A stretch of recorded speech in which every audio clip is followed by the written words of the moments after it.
Well, good morning, everyone. Happy Monday. Good evening if you're watching and it's evening in Europe. For example, good afternoon for some of you. Thank you all for joining me here on this live stream today. This is A Course in Miracles 365, Awakening to Love, and I'm Tomás Garza, your host of this show. And today is Monday. Therefore, as you may know, I am doing a special focus today. We're going through the workbook for students in A Course in Miracles. So you'll notice if you go through back episodes of this live stream, which, by the way, are available on the YouTube channel for Enlightened World Network. Each show on the network has its own playlist, and this is entitled A Course in Miracles 365, Awakening to Love.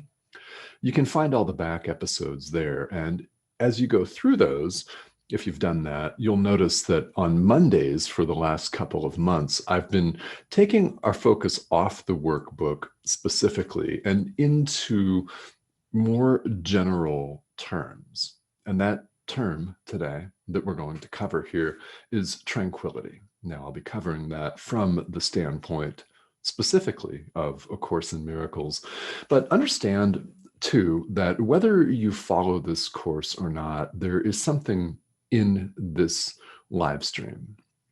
There is something in this show for you, because this course is universal spirituality. It states that right at the beginning. It's universal in theme and application. And even if it didn't state that at all, it would be pretty clear from even a brief reading that this was talking about truth with a capital T. Nothing more, nothing less. So whatever your own practice looks like, whatever your spiritual journey, your walk looks like, there is something of value for you here in this live stream.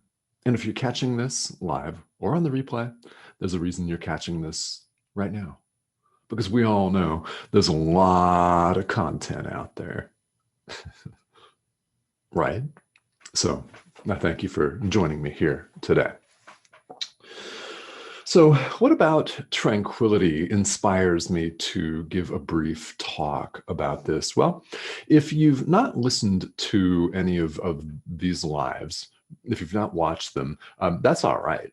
I have been meditating for 35 plus years. So that means I've fallen asleep, maybe in more meditations than a lot of people. I have been distracted, God knows, in meditation more often than a lot of people. And there are people that have been doing it longer than I have. In fact, there are people that watch this live stream regularly that have been Course in Miracles students for over 30 years. So there's a lot of experience in the room, guys. I want to emphasize tranquility because I want to show and talk about what comes as a result of cultivating it. We live in results-oriented societies, no matter what part of the world you live in. Really, it's kind of the same thing. Our cultures may differ, our first languages or second, third languages may differ, right? Our spiritual traditions may differ, our governments certainly differ, but really, we're all the same, headed to the same place. So, wherever you happen to find yourself, let's think about tranquility today, stillness. We saw last week the importance of tranquility and stillness, and A Course in Miracles says, and is very specific, that a tranquil mind is not a small gift. All right, that one's worth repeating. A tranquil mind is not a small gift. It's huge. It's huge. It's huge. It is not trivial. In no way is it trivial. In no way is it superfluous. It is not a luxury. It's something very very important. And you have a right to cultivate and claim that. You really do. You really, really do. And I do say this from the standpoint of having had a personal meditation practice for over 35 years, which I began when I was a sophomore in high school in the oddest of places. For the full story, I want to have you go back and take a look at Saturday's live stream, Saturday, June 12th. Yeah, where I talk about that specifically and how that came to be, that a sophomore in high school, a 15-year-old immature young person started practicing meditation in this lifetime. So yeah, very interesting story there. But fast forward, here we are. And I can say this from my own experience that a tranquil mind is not a small gift. So, what does cultivating this tranquility look like for you? Well, that takes any number of forms, doesn't it? You may have a meditation practice of your own. Then, if you do, and you follow that consistently, if you apply what you're learning consistently, then over time, you will begin to see some results of that. Now, what is that going to look like? Well, you could do any number of things. And I want to talk about those things here in just a minute from the standpoint of A Course in Miracles specifically. So, whatever your practice looks like, whether it's meditation or yoga, spirituality for some people can involve prayer, it can involve group prayer, group discussions. There are numerous study groups for A Course in Miracles in this world, numerous. It can involve any number of things. It can involve a walk in the woods. It can involve a nice swim or a hot bath or exercise. Any number of things. Really and truly, this can vary depending on the individual. So, however you cultivate tranquility, I want to invite you to continue to do that. Now, for some of those of you who follow the workbook for students, which is what we're going through, there are a number of practice periods, in other words, meditations that one works on every day. There are 365 ideas, which are called lessons, and they're short, they're very succinct, and they're powerful statements of truth. And what happens? Well, we go forth and we practice it. Why? Because spirituality is all about experience, and it is a matter of experiencing these truths for yourself. That's what this is all about. That's what makes us really confident and certain, is having the experience. So my hope as a teacher is that it's not necessarily that you will pick up A Course in Miracles and follow it to the letter, although if you do, you'll never be sorry that you did. It's that you get in contact with your inner teacher. You get in touch with what resonates with you, with who resonates with you, your guides, your inner teacher. Get in touch with this being, person, entity, teacher, you name it. Whatever that looks like for you, that's my hope for you, because then you will really accelerate your learning. So whether this is A Course in Miracles or something else, it's all headed to the same place. That is an awakening to the truth of who we really and truly are. When we strip away all the drama, all the stuff, insert another S word for stuff. Yeah, when all of that is released, when all of that is let go, forgiven, according to the terminology of the Course, left to be exactly as it is, when we drop our defenses to all of that, in other words, it just vanishes and disappears. What dawns? Who we have always been. True knowledge, love, truth with a capital T, God, your higher self, capital S. Yeah. So tranquility is not a small gift. In fact, it's really important and it's really huge in the world. In practice, the more tranquil you are, the more space you open up between stimulus and response. Why is this important? It's important because we are going to get triggered. You might get triggered as soon as you stop watching this live stream. You might be triggered in 15 minutes by something that you read on your social media feed. You might be triggered in 15 minutes based on something that somebody says, or maybe it will be later today. But if you're in a beautiful state of equilibrium right now, I hope it lasts, but chances are somebody's going to say something, or your own mind will generate a memory that's going to cause you to react habitually. It's what happens to all of us. That's why this practice is so important. We open up a gap between the event and our response to the event. The more of a gap, the greater of a gap in time, space, you name it, same thing. The greater that gap, the more of an opportunity we cultivate to behave differently, to say something different, to react with love instead of fear. It's about opening up that psychological, emotional, spiritual, mental space. So when you cultivate tranquility, however that is, a number of things will begin to happen to you in a progression, and they're all very, very important. You can't have one without all of them.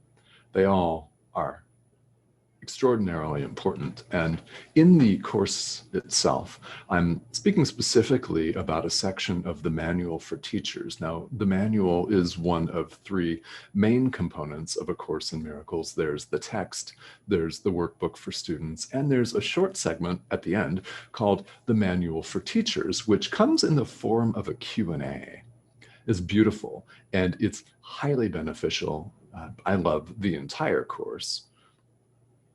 I hope that's clear from the fact that I show up every day to share my experience from it and teach from it. Part 4 of the Manual for Teachers, number 4, is what are the characteristics of God's teachers? Well, and that's the question. Here's the answer. And it has everything to do with cultivating tranquility. When you cultivate tranquility, what happens is you begin to develop trust. Okay. People say a lot about trust in the world. In A Course in Miracles, this may be really radically different than what you know of or what you've always thought of. It's trust in the world itself. Now you may think, okay, how can you be saying that? You've said on this live stream, and I have, that the world actually truly does not exist. It is a giant psychodrama, which it is. However, all of that is here for us to awaken. What do I mean, cultivate trust in the world? Well, it's not run by the forces that we think run it. It's not run by world governments. It's not run by Newtonian physics alone. Sorry. I think you know that, or you wouldn't be watching this live stream, correct? This wouldn't attract you otherwise. It's not run by that. It's not run by governments. It's not run by shadow governments or the Illuminati or the forces of control to whatever extent those actually exist. You know, it doesn't matter if you believe all of that is true and real and existent in the world or not. The world's not run by that. It's run by a force that's far more powerful. Trust is about trusting that force. Yeah, capital F. God. This force, this power, love, this presence is in the world, no doubt about it. It's not of the world. We made up all the psychodrama. We made up laws. Really, who made that up? Human beings. We made that up. We made up statutes. And statues, yeah, both. We made up legislation. We made up constitutions and the Magna Carta and all of that. It's a human invention. Now, it may be really radical at the time, really wonderful at the time. The US Constitution was certainly radical in the late 1700s, for example. But anything that's made in this world, we made it up. The world's not really governed by that. And it's trusting that, cultivate that trust. How do you cultivate it? Well, you can't cultivate it if you're running around frantic. It's cultivated in tranquility. So that development of trust leads to the development of consistency. Now, when you trust that you are completely safe, when you trust that you go with and walk with a power that we can't really even imagine in our day-to-day lives, yeah, with the certainty in the ultimate authority that your will and God's will are one, same, then you develop consistency. You develop non-judgment, yeah, practice of tranquility. You practice non-judgment, gentleness, joy, defenselessness. Why? We realize that we don't have an opponent. Truly, you have no opponent. In the world, we make them. We make an opposite political party our opponent. We make another nation state our opponent. We make ourselves our opponent. We have invented some really ego-driven economic systems. Am I right? Where we are pitted against one another, competing. Our legal system is entirely based on the word versus. Whatever legal system, doesn't matter where you are in the world, it's so-and-so versus so-and-so, against, opposed to. Couldn't be further from the truth. A tranquil person, in other words, a teacher of God, according to the language of A Course in Miracles, however you may call yourself, actually doesn't matter what you call yourself. We cultivate defenselessness because that is our strength. It's trusting the ultimate strength and authority. That's what that is. It's true power. And then from there, we cultivate generosity, patience, faithfulness. In the Course, faithfulness is defined as bringing everything to the path. And that's a term straight out of Buddhism. If you're a student of Buddhism, you'll recognize that. Yeah, bring everything to the path. In other words, we don't reject some things and forgive some things, right? Forgiveness is either total or it's not at all. Allowing our experience is either total or it's not at all. We can't leave some people out. We can't leave a fragment out of our forgiveness. How can we not? Well, we're all truly one. Therefore, it follows that if we attempt to leave certain segments of the population out of love and forgiveness entirely, then, well, we're just cutting ourselves off. And that makes sense. It makes total sense. When you think about it, that may not resonate right now, but I encourage you to think about that. Sit with these ideas. That's all the Course asks any of us to do. We're not required to believe anything. You're not required to believe a single thing I say. And if you're listening to this and you're skeptical, good. I love this. I invite this, and I do want to encourage you to continue to ask questions. Ask questions. However, while you're at it, don't leave anything out. Uncover everything. A skepticism, a healthy skepticism, is willing to question everything, including the foundations of everything that you now believe, including your own beliefs about who you are. Don't leave that out, or it's the same as forgiving some people and not others. literally leave no stone unturned. As I mentioned earlier in this live, my goal as a teacher is to help you get in touch with your own inner teacher. Nothing could be more important than that.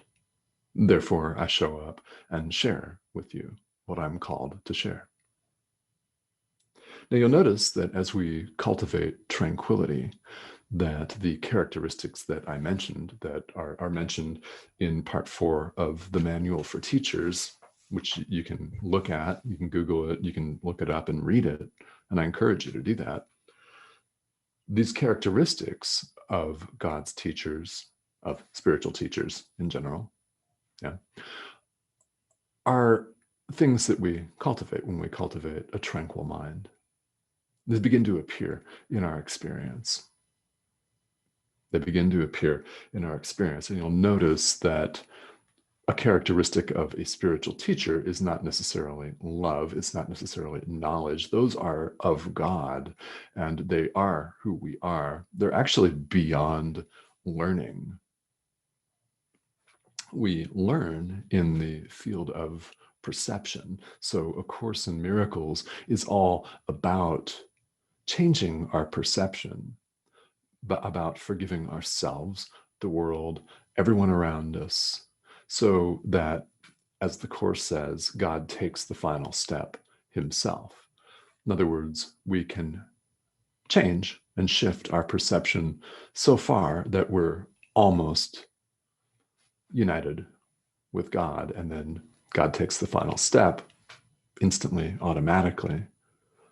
This is all something that you can study, and I encourage you to look at the Course, and you'll find all of these references. Today's ideas are from the Manual for Teachers, section 4, and in the second edition, that's on page 9 of the manual, in case you were wondering. All right. So who we really are has never changed. It's said that it's beyond learning because we don't have to learn to be who we really are. Really, learning in the world is an unlearning. It's the shedding of things. Not from the standpoint that they're bad. They're just not serving us. That's where forgiveness comes in. That's where forgiveness comes in, as we forgive the world. And when we look on the world forgiven, our perception has changed indeed. All right, so if you have specific questions or comments about this, please let me know. And quite clearly, I can't emphasize the cultivation of tranquility enough. It's so important that whatever this practice may look like for you, that you actively seek out moments to cultivate tranquility in your own life. Please do that. All right. And thank you all for tuning in. Carolyn, hello. How are you? All right. So Carolyn, you've got a question. And should you give some people and not forgive? I think you mean forgive. Yes. Yeah. Should you forgive some people and not others if they hurt you? Okay. This is a great question. So Carolyn, thank you for this. I love this. And I'll go right up to the half-hour mark on this, I think. I appreciate this question. Forgiveness in A Course is either total or it's not at all. However, what any of us that's talking about this is going to say is you've got to start with what you're capable of doing right now. You must do that, right? If you cannot forgive somebody who's legitimately, say, abused you right now, if you're not able to get there right now, there's nothing wrong with that, and that's perfectly okay. I invite people to start with what you can forgive. Can you forgive yourself for stubbing your toe on the way to the bathroom? Can you forgive yourself for dropping your coffee mug and breaking it and spilling coffee on your white pants, right? Can you forgive the dog for going to the bathroom on the carpet? These little things only seem little. In fact, they're quite large. Any act of forgiveness is quite huge. So it doesn't mean that if today you're not able to forgive someone who's legitimately abused you, that's okay. And I can relate to that. as I hit my pop filter over here on my microphone. I can relate to that because it took me years to forgive my own mother, who was a really abusive, mean alcoholic. And I lived with that my entire life. Now, she passed away 5 years ago, and pretty much as a result of health complications from her alcoholism and smoking. But that's another matter. However, it took me a long time to truly forgive her. I wasn't ready when I was a teenager and dealing with everything. I wasn't ready when I was younger. I wasn't ready in my 20s, nor even in my 30s. And it wasn't until I hit my 40s where I was truly able to forgive her. So I use that as an example because each of us has people like this. It may be a parent or a friend, a family member. It might be an ex-partner, or it might be somebody that has violently harmed us in some way, whom we don't really know. No matter what the context is, I invite you to start with what you can forgive. And every act of forgiveness makes it easier to do the next one. We choose love as often as we remember. Every moment, the present moment, is an opportunity to choose love over fear. And if you're not able to forgive certain people right now, today, that's okay. Truly, it's all right. And my hope is that one day you may be able to get there. Now, when you are there, you don't have to have a face-to-face conversation with them. I did not have a face-to-face conversation with my mom when I was truly able to forgive her. I didn't see the point, and we weren't talking anyway because of personal boundaries that I had set up that were very healthy. And you may have set some of those up in your own life as well. It's important to do that. So forgiving somebody does not mean you condone their behavior. It does not mean you accept their behavior. Their behavior could be quite egregious, sociopathic, violent, unacceptable. Forgiving that means simply, ultimately, that we're all one and we've just made a mistake in seeing ourselves as separate beings, cut off, identifying with the ego. In other words, we have simply made a mistake. And a course talks about forgiveness in a very interesting way, that either we are expressing love or we're sending out a call for love. It's like a small child seeking attention. And as adults, we are like small children sometimes, are we not? With our behaviors, with our conditioning, things that have been imprinted on us like a computer program since childhood. It's about rewriting that. Yeah, undoing all of this it's a process of unlearning.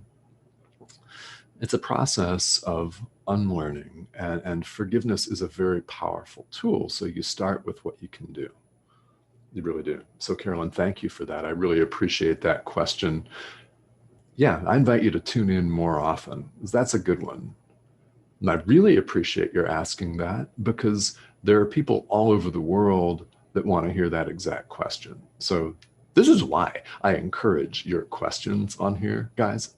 So please, because you never know who else may be thinking the exact same thing. It's like being in a classroom, and we all have that experience of wanting to ask the teacher a question, but maybe we're hesitant to ask because in our own minds we think, maybe this is not a good question, or maybe he'll think the answer is obvious, or we think it's a stupid question or something. And then we feel tremendous relief when someone on the other side of the room raises their hand and asks the same question that we were wondering about. So you could be that person that brings tremendous relief and value to somebody on the other side of the world whom you may never meet. So please, if you're watching, I am more than happy to take any of your questions about this material, about spirituality in general. I am here to serve as a guide from my own experience, in the hopes that you'll find something here that is of value to you,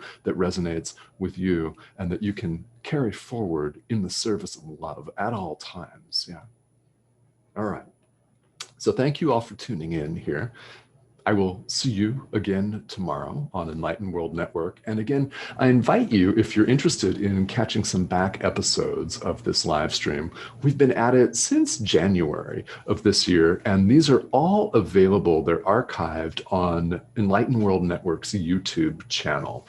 So each show on the network has its own playlist on the channel. So subscribe to that. Feel free to share this out. I appreciate all of your comments, questions, all of the hearts and the likes, yeah, the shares. There's beautiful programming here on the network. And as always, I thank you for joining me, and I hope that you join me again here tomorrow.